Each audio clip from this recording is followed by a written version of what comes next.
Olá, o Papo com o Editor, nessa semana, entrevista o governador do Piauí, Wellington Dias. Vamos acompanhar a jornalista Camila Turtelli. Muito bem-vinda, Camila, e muito bem-vindo, governador, e muito obrigado por ter a gentileza de aceitar esse nosso convite. Olha, o prazer é meu, eu quero saudar aqui a você e dizer que é uma satisfação muito grande poder contribuir aqui nesse diálogo. Governador, o senhor foi escolhido pelo Fórum aí dos Governadores como porta-voz desse grupo de líderes estaduais, para tratar sobre a vacina contra a Covid-19. Né? O senhor esteve em Brasília, se reuniu com os presidentes da Câmara, do Senado, reuniu com o governo. Eu queria saber do senhor qual que é a preocupação do senhor e desse grupo hoje, se é a falta de recursos ou é a falta de apoio do Palácio do Planalto para o desenvolvimento dessas vacinas. Olha, a vacina, ela é a essência, é o caminho seguro para que a gente tenha, de um lado, a condição de debelar esse processo de adoecimento com o coronavírus, com a Covid-19, e, ao mesmo tempo, sempre aqui na nossa porta, o risco de colapso aqui, colapso ali, vem uma segunda onda, vem uma terceira onda. Além disso, uma situação também grave, que eu acho que, às vezes, nós, os seres humanos, somos tão bombardeados com informações que perdemos sensibilidade. A gente parar racionalmente e olhar o que significa 162, 163 mil mortes, né? A gente tentar imaginar assim, dois Boeing todo dia caindo e morrendo todo mundo. Imagine o que significaria todos os dias dois Boeing caindo, e não precisava nem ser aqui no Brasil. Agora, já criaria sensibilidade. Agora, eu estou falando isso acontecendo todos os dias, 400, 500 pessoas morrendo, com os dados reais. E veja, além disso, tudo que representa para as outras doenças, porque no momento em que em cada município, em cada estado, a gente tem que montar toda uma estrutura para poder socorrer quem está com Covid-19, quem precisa de UTI, precisa de leito clínico, eu estou aqui também crescendo a fila das outras doenças. Eu acho que é um assunto que o Brasil precisa tratar. Filas de pessoas que, exceto os casos emergenciais, que a gente ainda consegue dar conta, mas as chamadas cirurgias eletivas, por exemplo, elas seguem crescendo. Cirurgias oftalmológicas, de catarata, de glaucoma, cirurgias pediátricas, ou seja, é algo realmente muito grave. A gente não tem nem noção do tamanho da sequela que isso vai gerar e também de perdas de vidas humanas. Aí, veja, junta isso com o prejuízo econômico que gera um prejuízo social sem tamanho. Eu acho que também o Brasil precisa olhar, abrir a janela aqui, dar uma olhada, o crescimento da miséria, o crescimento da pobreza, o crescimento do desemprego, agora reduziu a 50% o auxílio emergencial, numa perspectiva de lá na frente, ninguém sabe o que vai acontecer, vai renovar, não vai renovar só com 20%, com 30%, é só quem estava no cadastro Bolsa Família. O fim dessa ajuda, desse pacto que foi feito para garantir que o Estado pagando uma parte, através desse fundo que foi criado, que substituiu, na verdade, o seguro-desemprego, para a gente manter os empregos. Encerrando isso, mais desemprego. Já estamos aí ultrapassando de 14 milhões de desempregados, vamos para 20 milhões, vamos para quanto? Então, eu estou colocando assim para a gente entender se eu tenho a vacina como alternativa para a gente ter uma saída segura, como é que isso não é prioridade? Então, eu faço aqui essa análise aqui, esse balanço, para a gente entender, porque às vezes eu acho que perde sensibilidade. Então, os 27 estados brasileiros, a governadora Fátima e nós, os 26 governadores, mas o Haroldi, que também coordena o Conselho Nacional dos Municípios, e eu digo, aqui num diálogo com o Congresso Nacional, com o Supremo, com o Ministério Público, com o setor privado, a gente tem coisas em comum, independente de quem é governo, quem é oposição, independente de qualquer posição, qualquer diferença que tenhamos entre nós, primeiro, a primeira vacina deve ser adotada pelo Brasil. Segundo, o Brasil deve trabalhar com múltiplas vacinas. Terceiro, o Brasil deve incluir essas vacinas no Plano Nacional de Imunização, ou seja, garantir, como sempre garantiu, essas vacinas para todo o Brasil. Terceiro, o setor privado também poder trabalhar, poder adquirir, vai custar 60, 70, 80 reais, é possível que uma fatia dos brasileiros, através dos seus planos de saúde, as empresas, enfim, como aconteceu com os testes, como aconteceu com as internações, enfim, poder também ali trabalhar. Além disso, a estrutura, que esse é o ponto principal, a estrutura que garante que a gente tenha um plano nacional, a vacina, ela precisa ter armazenagem adequada. Algumas delas a menos 60 graus, outras a menos 20 graus, outras até mais simples, mas precisa de... Quantos pontos de armazenagem nós temos prontos no Brasil? Quais são as equipes que a gente precisa para a distribuição dessa vacina, a qualificação, o treinamento? Vamos trabalhar com 31 mil, 40 mil, 50 mil pontos de vacinação. Por onde é que a gente começa? É claro que já se tem uma ideia. Primeiro, o pessoal da saúde, o pessoal que vai trabalhar com segurança, vigilância, o pessoal com mais de 60 anos, que é aqui onde está morrendo mais gente. Ou seja, eu estou colocando que tem aí uma operação gigante para trabalhar. E é nesse aspecto que estamos aqui unificados. Eu quero aqui comemorar a atitude correta de todos, se teve a paralisação da Anvisa, retorna imediatamente, foi um suicídio, não foi uma causa ligada à vacina, volta. Então, acho que foi uma vitória importante e a Anvisa, eu acho que agiu correto ao voltar imediatamente o acompanhamento dos testes. Governador, desculpe interromper o senhor, mas diante do que a gente está vendo, das declarações do presidente, esse caso do interrompimento da Anvisa, os governadores, eles estão preparados, teriam de alguma forma como...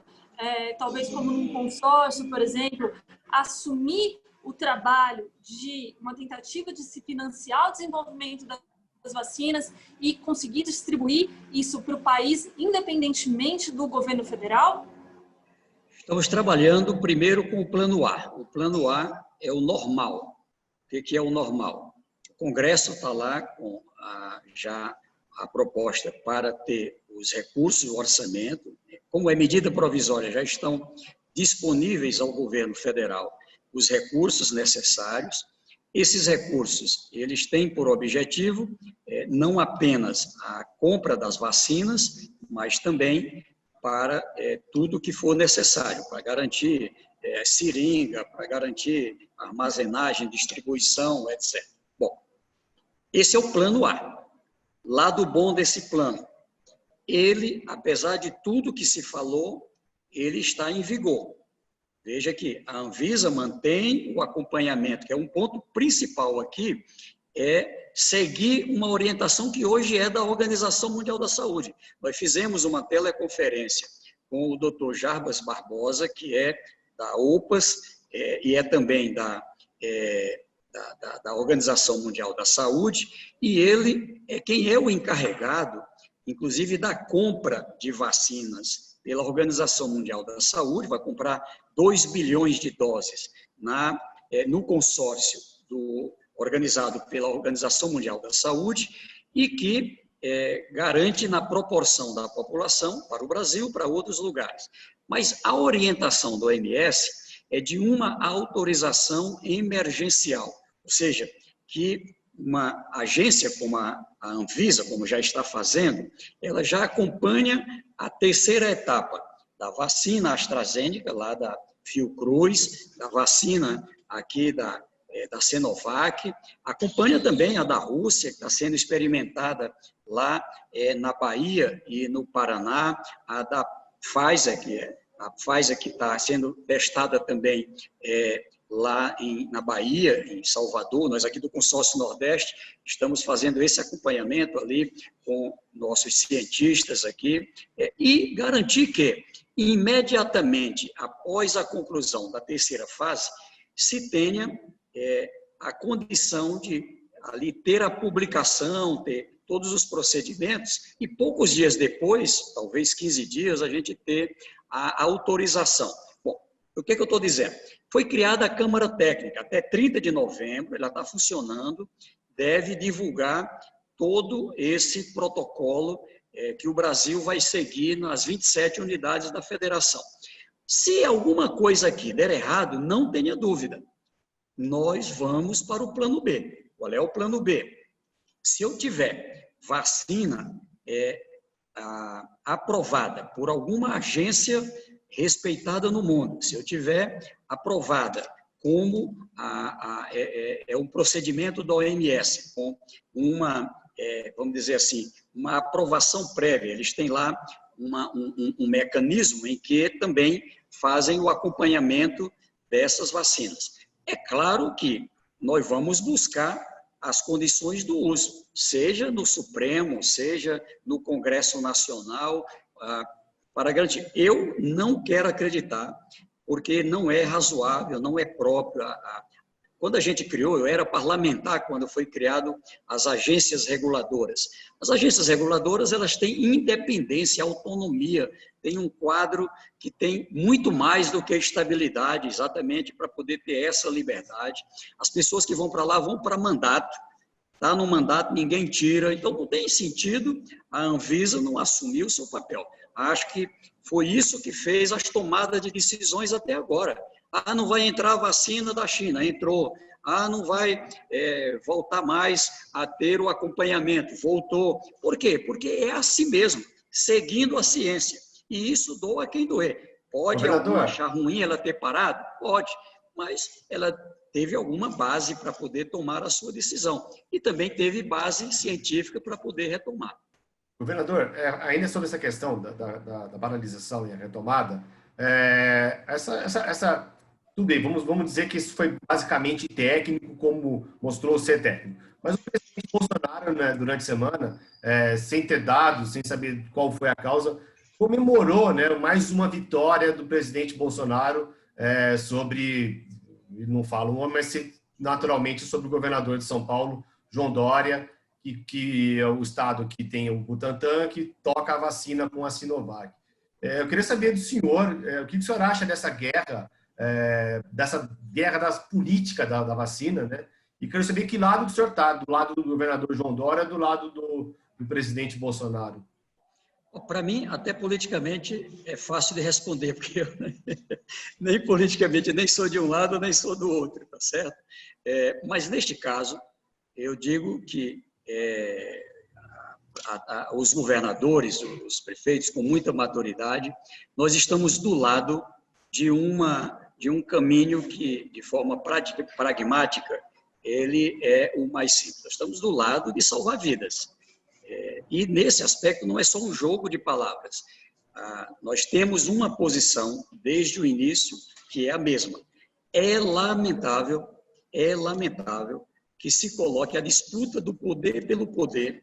Nós estamos tratando de uma eleição de 2022, o que é que vai acontecer em 22 se tudo der errado no controle da pandemia? Eu nem sei se vai ter eleição em 22, olha que doideira que nós estamos imaginando aqui.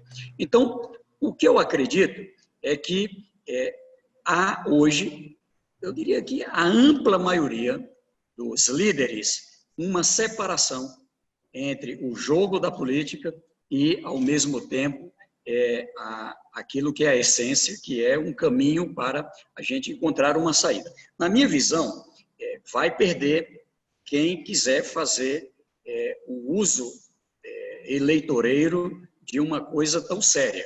Porque daqui a pouco, ao comemorar, como você disse, é praticamente comemorar uma morte que resultou num objetivo de não ter a vacina do Butantan.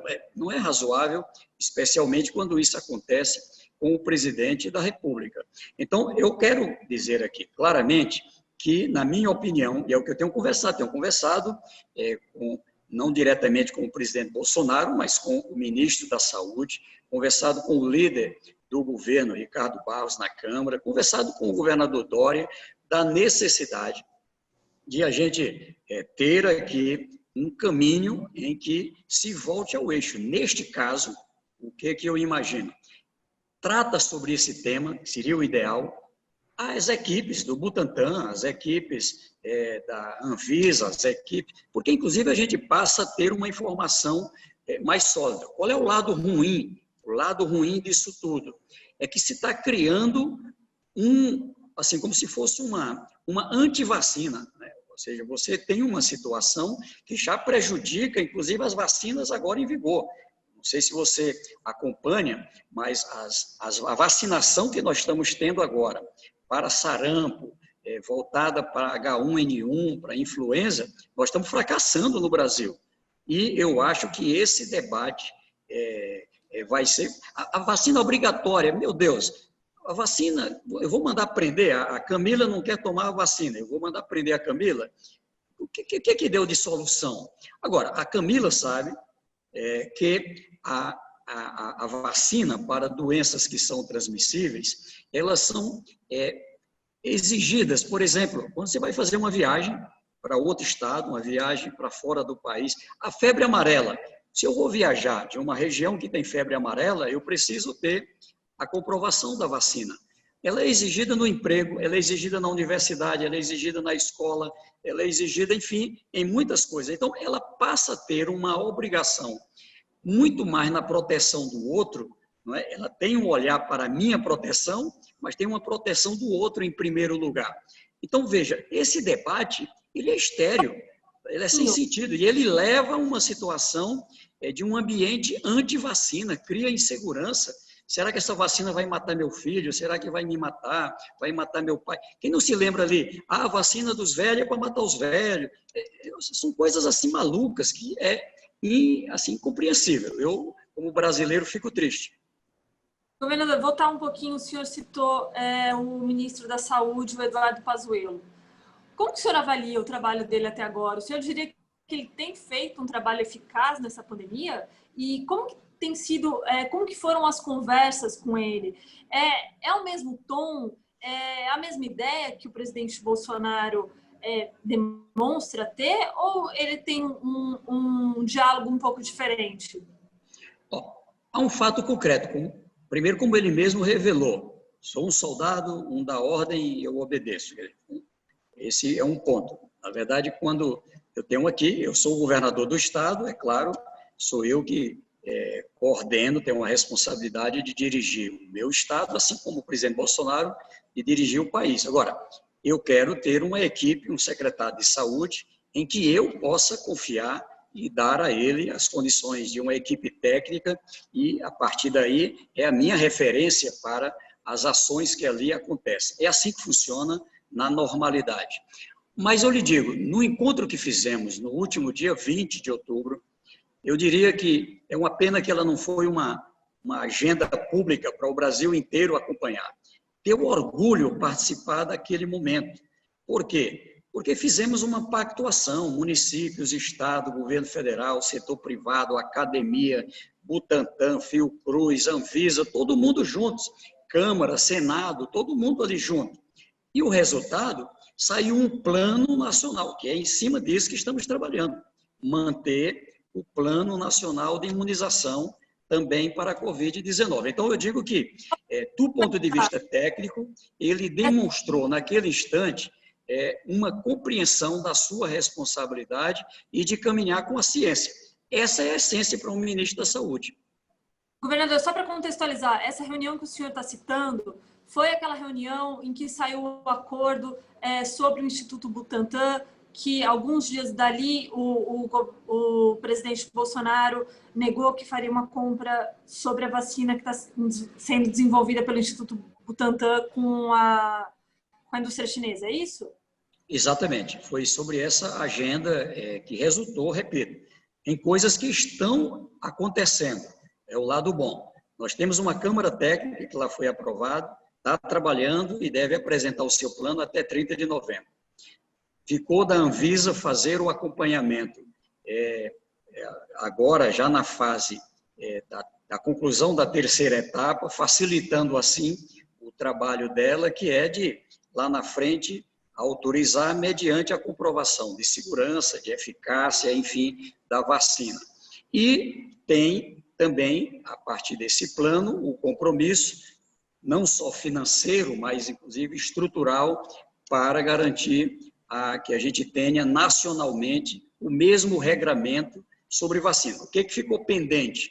Ficaram de analisar a possibilidade de ter o agendamento, ou seja, a garantia de que o Gustavo vai ter lá uma data, um horário e um local próximo da residência dele ou de opção dele para fazer a sua vacina. Por quê? Isso vários países já estão adotando e isso garante que a gente não tenha tumulto, que a gente tenha uma condição mais organizada para bom resultado. Então, governador, vamos falar um pouquinho de política, a gente está caminhando para o final aí da nossa conversa.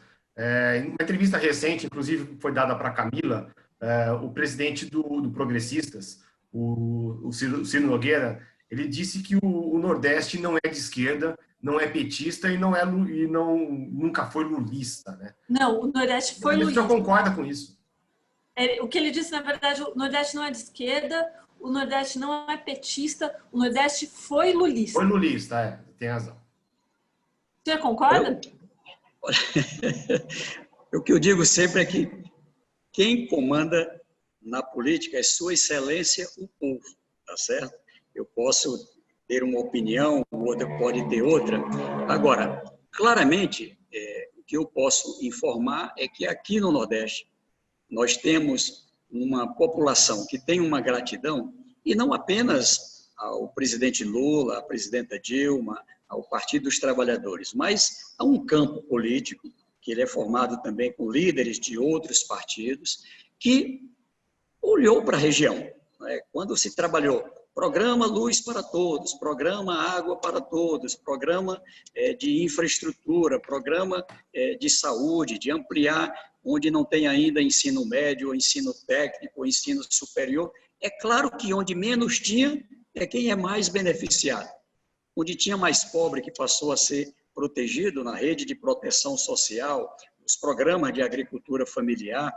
Então, com certeza, aqui nós somos um povo que tem muita gratidão por isso, mas somos um povo independente.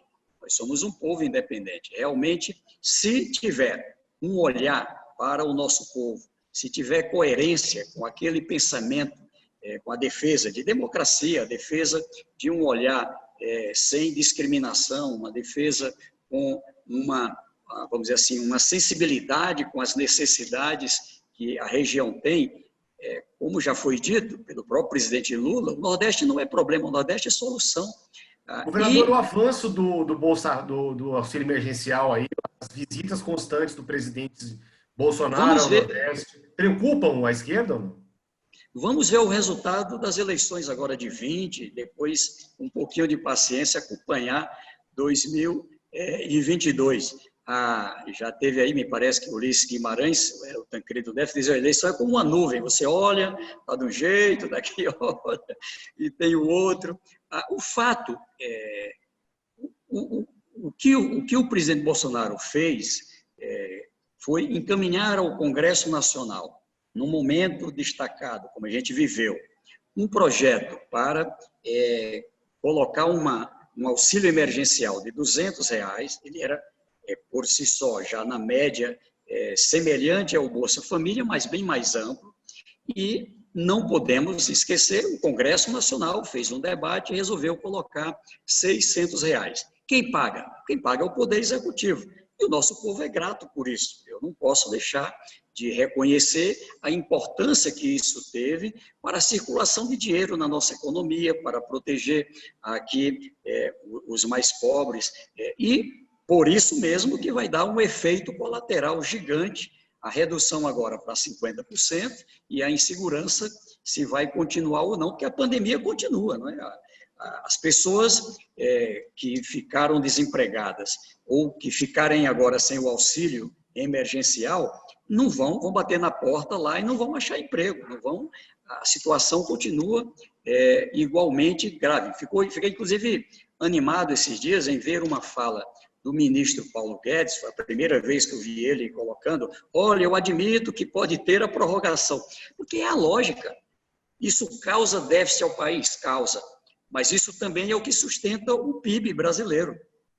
O desemprego não é maior, o PIB não caiu mais, significa a receita da União não caiu também, a receita dos estados e municípios não caiu mais, por conta da circulação desses recursos, tanto do auxílio financeiro, o auxílio emergencial, esse auxílio às empresas, os créditos liberados e essa compensação feitas aos estados e municípios. Eu participei diretamente aqui pelo Consórcio Nordeste, pelo Fórum dos Governadores, com essas 4 colunas. Uma rede de proteção social, a compensação a estados e municípios para não perder a capacidade dos serviços, a compensação financeira, que veio lá do auxílio-desemprego, para poder não ter desemprego em massa, e, ao mesmo tempo, crédito, né, que até agora é que está começando a liberar.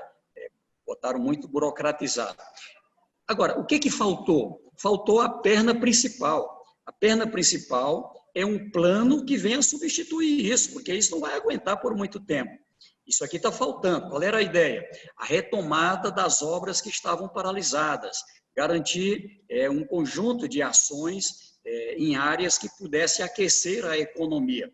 Isso está faltando. Aí você acompanha com a Camila, Gustavo, e sabe do debate que tem dentro do governo, porque o governo ainda está muito na linha liderada pelo ministro Paulo Guedes, ou apenas de vender patrimônio, ou então de fazer as reformas, de fazer o equilíbrio fiscal, que tem sua importância. Mas num momento como esse, é um momento desenvolvimentista.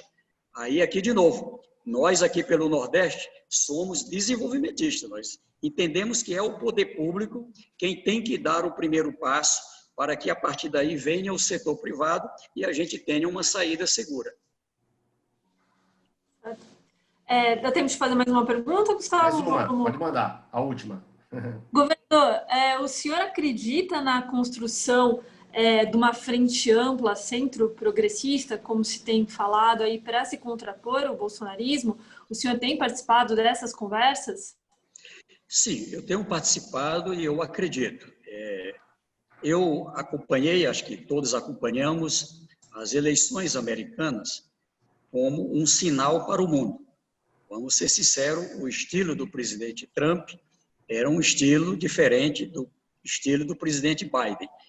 Vão continuar um país liberal, vão continuar um país, não é, do jeito americano de ser, porém, eu acho que do ponto de vista do humanismo, do ponto de vista da geopolítica mundial, haverá uma forte mudança, na minha opinião. Segundo, dentro do Brasil, eu creio que, à medida que o tempo passa, nós temos desafios gigantes. A gente é porque não está olhando. Crime organizado tem que estar na pauta, é algo sério. Desemprego, nós temos que compreender a importância do que está acontecendo e dos riscos que nós temos de desmantelar toda uma construção dessas últimas décadas. O crescimento da miséria e da pobreza. O Brasil se revelou uma grande vitória no mundo nessa área do enfrentamento à miséria e à pobreza, e agora a gente volta de novo a ter situações de mais e mais pessoas voltando para a miséria e para a pobreza. E, além disso, a própria democracia. Eu acho que há sempre um cuidado de não ter o desmantelamento das instituições, porque o pau que dá em Chico, dá em Francisco, tá certo? Então, há necessidade de cuidar. É em nome disso que eu acredito que haverá um campo político, não é, que, mesmo tendo as suas diferenças, mesmo que em 22 tenha uma disputa em campos diferentes, pode aqui um campo, eu posso ter aqui o campo vou pegar aqui do governador Dória com o presidente da Câmara, Rodrigo Maia, eles podem marchar aqui numa direção. Aqui o campo do Partido dos Trabalhadores, que tem líderes como o presidente Lula, o Fernando Haddad como presidente, caminhar aqui, o Flávio Dino, o Paulo Câmara, aqui podem ser líderes, o MDB pode lançar o Bolsonaro, mas assim, do ponto de vista da política brasileira, nós temos aqui, pelo menos alguns desses blocos, nós temos diferenças com o PSDB, mas eu acho que é possível ter um entendimento sobre o conceito e a defesa da democracia, a defesa de uma pauta social, de uma pauta voltada para a economia com emprego, ou seja, eu creio que isso aqui, nós, na alegria ou na dor, nós vamos ter que caminhar. É a minha opção e quero trabalhar para isso com muito entusiasmo, eu lhe digo aqui. Vereador, só fazer uma pergunta aqui, que ficou de fora. Dino vai para o PT? Me desculpe. O Dino vai para o PT? Olha, eu acompanho aqui na seguinte forma. Ele tem mais de uma alternativa, tá certo? Não posso negar que internamente a gente tem respeitado, o PCdoB sempre foi um aliado importante nosso. Aliás, para lembrar, a Manuela foi a nossa vice, eu fico feliz em vê-la no Rio Grande do Sul, lá com o desempenho que ela está tendo. E nós tivemos uma mudança na regra eleitoral que já estamos experimentando agora nas eleições municipais. O fim da coligação proporcional. Isso é maior do que muita gente pensa. Se você observar, o número de chapas para vereadores numa cidade como São Paulo ou Teresina, ela reduziu muito.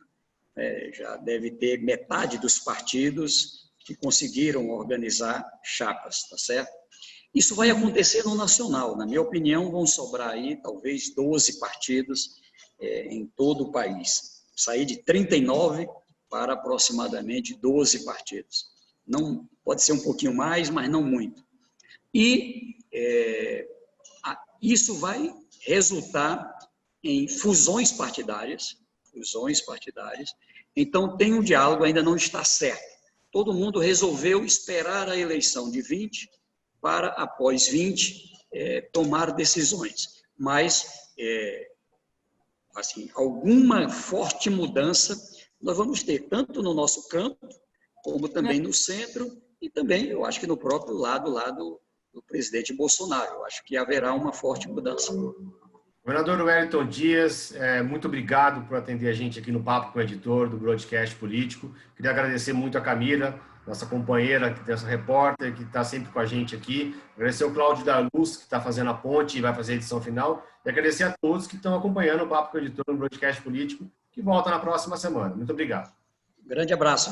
Obrigado.